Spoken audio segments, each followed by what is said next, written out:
சினிமாவில் நுழையிறதுக்கு அந்த காலத்துல நாடகம் ஒரு பாதையை ஏற்படுத்தி கொடுத்துச்சு. சினிமாவில் இயக்கம், நடிப்பு என சாதித்த பலர் நாடகத்துறையிலிருந்து சினிமாவுக்கு வந்தவங்க தான். அதுக்கப்புறம் தான் சேட்டலைட் டிவிகள் வந்துச்சு. ஆரம்ப காலத்துல டிவியில இருந்து வருபவர்கள் சினிமாவில் அறிமுகப்படுத்த தயங்கினாங்க. ஆனா அதையும் சிவகார்த்திகேயன், சந்தானம் போன்ற சிலர் மாற்றி சாதனை படைச்சிருக்காங்க.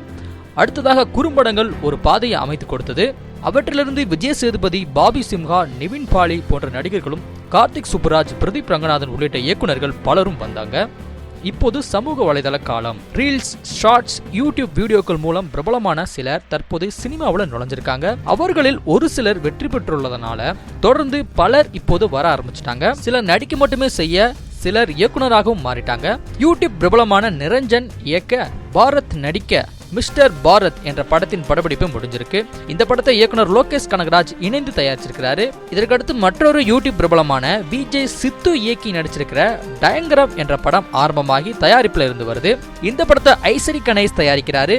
தன்னோட பிராங்க் வீடியோ மூலம் பிரபலமான ராகுல் இயக்கி நடிக்கிற கிராண்ட் ஃபாதர் படத்தோடைய ஃபர்ஸ்ட் லுக் போஸ்டர் சமீபத்தில் வெளியே வந்துச்சு. இந்த படத்துல MS பாஸ்கர் முக்கிய கதாபாத்திரத்தில் நடிச்சிருக்காரு. யூடியூப் நகைச்சுவை நிகழ்ச்சிகள் மூலம் பிரபலமான கோபி சுதாகர் சில படங்கள்ல நடிச்சிருந்தாங்க.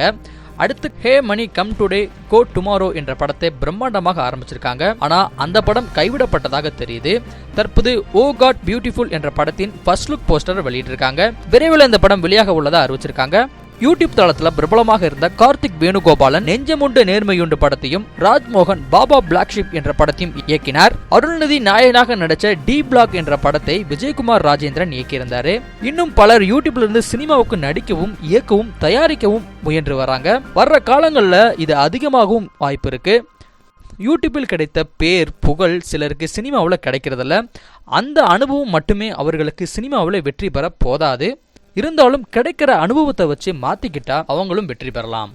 ஸோ இந்த வீடியோ உங்களுக்கு ரொம்ப பிடிச்சிருக்குன்னு நினைக்கிறேன். ஸோ இந்த வீடியோ பிடிச்சா மறக்காம ஒரு லைக் பண்ணிருக்கேன். மேலும் இந்த மாதிரி சினிமா சம்மந்தப்பட்ட செய்திகள், சினிமா சம்மந்தப்பட்ட அப்டேட்ஸ்லாம் நீங்கள் உடனுக்குடன் தெரிஞ்சுக்கணும்னு நினச்சிங்கன்னா மறக்காம நம்ம திரைநகரம் சேனலை சப்ஸ்கிரைப் பண்ணிக்கோங்க. கூட இருக்கிற பெல் ஐகானை ப்ரெஸ் பண்ணி வச்சுங்க. அப்போ நான் அப்புறம் கூட வீடியோ உடனுக்குடன் வந்துகிட்டே இருக்கும்.